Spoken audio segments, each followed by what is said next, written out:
You really think she can handle a deadstick landing in a zero-visibility storm?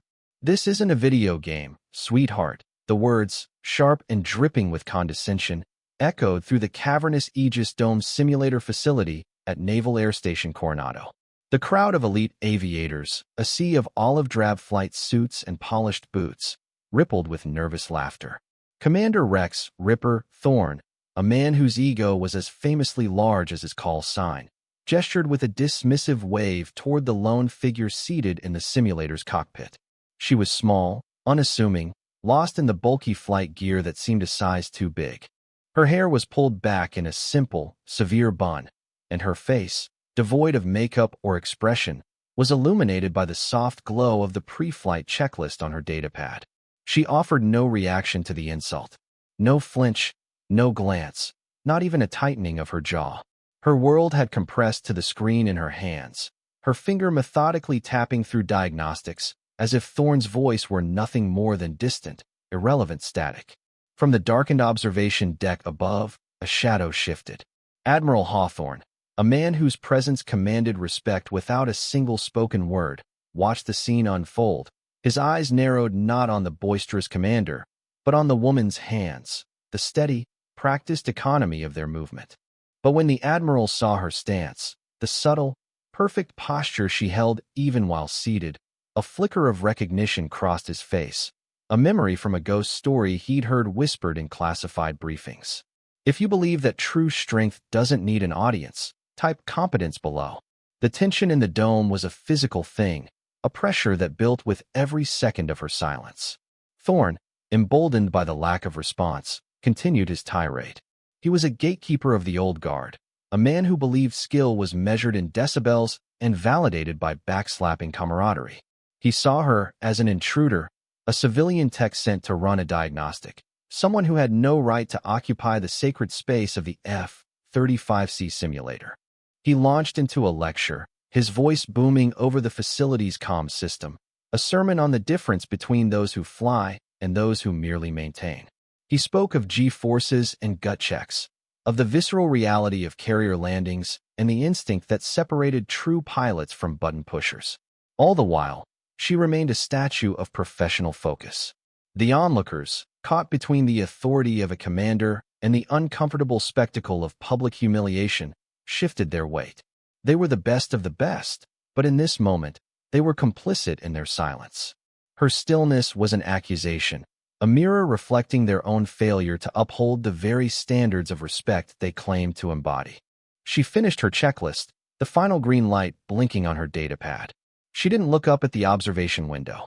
She didn't acknowledge Thorne's existence.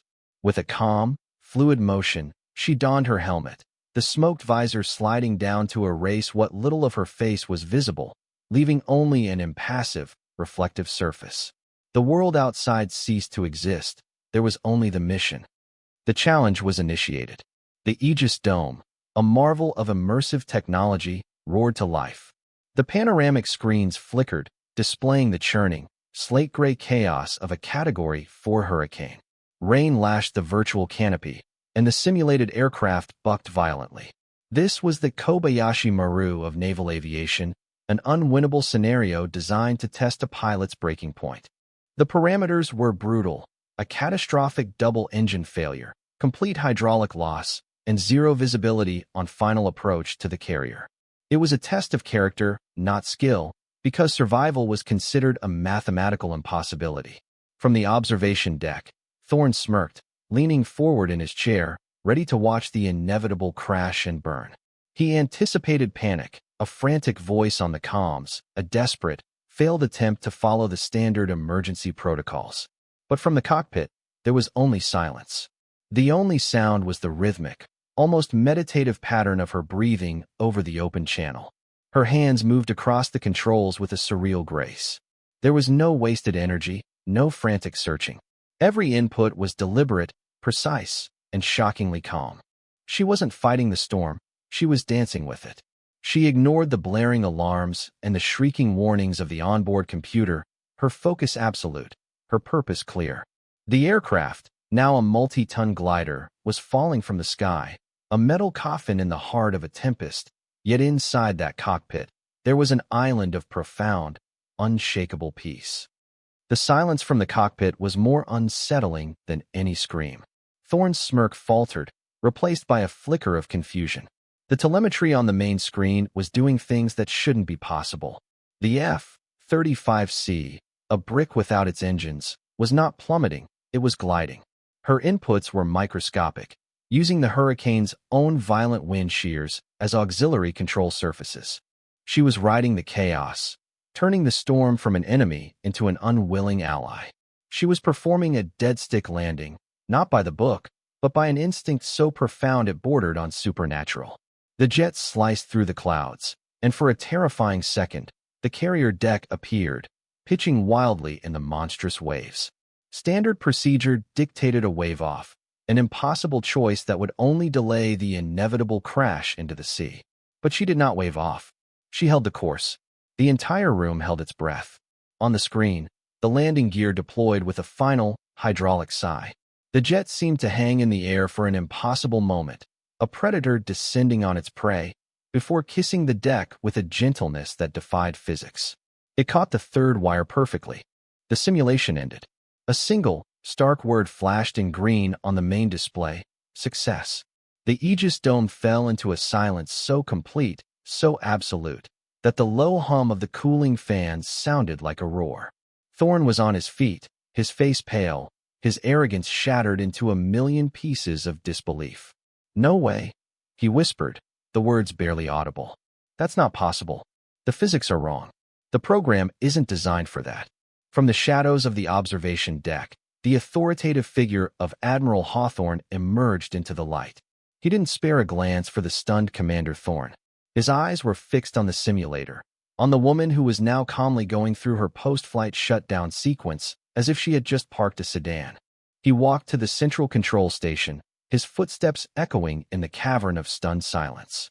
"Operator," he commanded, his voice a low gravel that cut through the tension like a warship through calm seas. "Pull up personnel file, designation Ghost." The operator, a young ensign, fumbled for a moment before his fingers flew across the keyboard. A text-only file appeared on the massive central screen, its classified nature announced by the stark black and red header. There was no photograph, only a string of data that silenced the room a second time, this time with a wave of pure, unadulterated awe. Name: redacted. Unit: Naval Special Warfare Development Group, Aviation Wing, DevGru AW. Flight hours: 6000 plus, classified. Combat sorties: 412, redacted. Medals: Navy Cross, Distinguished Flying Cross with 3 oak leaf clusters, Silver Star, Purple Heart. Mission classification: Tier 1 operator. Special qualifications: Chief Test Pilot, Wraith, Advanced Avionics Program. The list went on, each line a testament to a career spent in the shadows, at the absolute pinnacle of skill and courage. A collective gasp rippled through the aviators. They were in the presence of a living legend, and they hadn't even known her name. The cockpit canopy hissed open, and she emerged. In the harsh fluorescent light of the facility, she once again looked small, almost anonymous in her flight suit. But the perception of everyone in the room had been irrevocably altered. They no longer saw a technician. They saw the call sign Ghost. Admiral Hawthorne descended the steps from the observation deck, his movements deliberate and filled with purpose. He walked directly to her, ignoring everyone else. He stopped 2 feet in front of her, and the 4-star admiral, a man who had commanded fleets and advised presidents, a man who hadn't saluted an officer of lower rank in decades, snapped to the most rigid, respectful position of attention of his entire life. He raised his hand in a salute so sharp it seemed to cut the air. "Ma'am," his voice boomed, imbued with a reverence that stunned the assembled pilots. "Permission to speak freely." She simply nodded, her gaze steady. Hawthorne held the salute for a moment longer before dropping it and turning to face the crowd. His eyes, cold and hard as steel, found Commander Thorne. "Commander," he began, his voice dangerously quiet now. "You questioned her ability to handle a simulation. Let me be perfectly clear. What you just witnessed was not a simulation. It was a memory. That was her declassified mission data from Operation Silent Trident, uploaded as a final diagnostic for this system. She didn't just pass your impossible test. She relived the day she wrote the book on it. The emergency protocols you all study for a catastrophic failure in the F-35? She invented them. That day, over the Indian Ocean, alone, the admiral's words hung in the air, each one a hammer blow to the foundation of arrogance and assumption that had filled the room only moments before. The story of what happened in the Aegis Dome spread through the naval base like a wildfire, then leaped across networks, carried in hushed, reverent tones through encrypted channels to every carrier group and air station across the globe. She became a myth, the ghost of Coronado. The tale was told and retold, each telling adding another layer of legend. They said her heartbeat never rose above 60 during the entire simulation. They said she could feel the wind through the fuselage. The Kobayashi Maru scenario was officially renamed the Ghost Run, and it remained in the system as a monument. No other pilot ever passed it. It served as a stark, humbling reminder that the highest levels of competence were often invisible, hidden behind a veil of quiet professionalism. Commander Thorne was formally and publicly reprimanded. He was stripped of his coveted instructor status and reassigned to a desk job, a humiliating fall from grace. But the lesson had been seared into his soul. A week later, he found her in a deserted hangar where she was advising a young mechanic on the torque specs for a turbine blade. He approached not as a commander, but as a penitent. He stood before her, his head bowed, the weight of his ignorance heavy on his shoulders.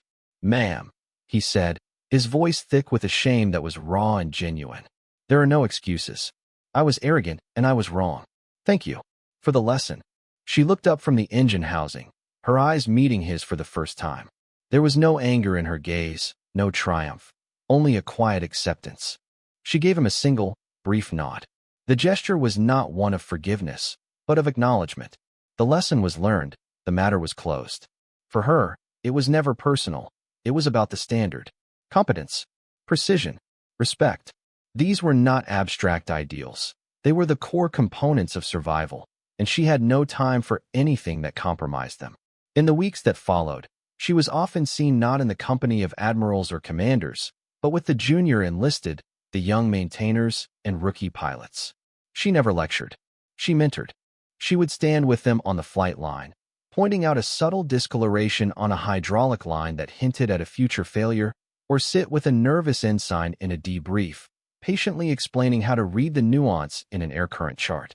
She taught them that the most important tool in any cockpit wasn't the flight stick, but the mind, a mind that was calm, observant, and free from the blinding noise of ego. Her presence began to change the culture of the base. The focus shifted from bravado to proficiency, from loud proclamations to quiet demonstrations. As a tribute, the data chip containing her flawless simulation run was encased in acrylic and mounted on the wall of the Aegis Dome, beneath a newly installed brass plaque. It bore no name, no rank, only 5 powerful words. Competence is the only rank that matters. A year passed. The Ghost Protocol, the name given to the unorthodox techniques she had used, was now a mandatory part of the naval aviation training curriculum. It had already been credited with saving 2 pilots who found themselves in similar no-win situations. Her single demonstration had fundamentally rewritten the doctrine of emergency management, its impact rippling outwards, strengthening the entire fleet. The story of the quiet, unassuming woman who had humbled an arrogant commander and earned a salute from a 4-star admiral had become institutional folklore, a modern parable told to every new class of recruits. It was a lesson about the danger of assumptions, a reminder that the most lethal weapon in the arsenal was often the one you never saw coming. Her name remained classified, her identity a secret held by only a select few. She had long since departed Coronado, moving on to the next problem, the next impossible challenge in the shadows. But she had left behind something far more enduring than a memory. She had left behind a legacy. It wasn't a legacy of fame or recognition, for she sought neither. It was a legacy of quiet excellence, a new standard of professionalism that now permeated the very air of the naval station. True strength is not announced with the roar of a jet engine, but demonstrated with the quiet precision of a surgeon's scalpel. It is not found in the boastful stories told in the officers' club, but in the silent, methodical work performed when no one is watching. The world is shaped not by those who demand respect, but by those who command it through their undeniable competence. They are the quiet professionals, the ghosts in the machine, who hold the line not for glory or for praise, but because the standard is the standard, and their honor demands nothing less.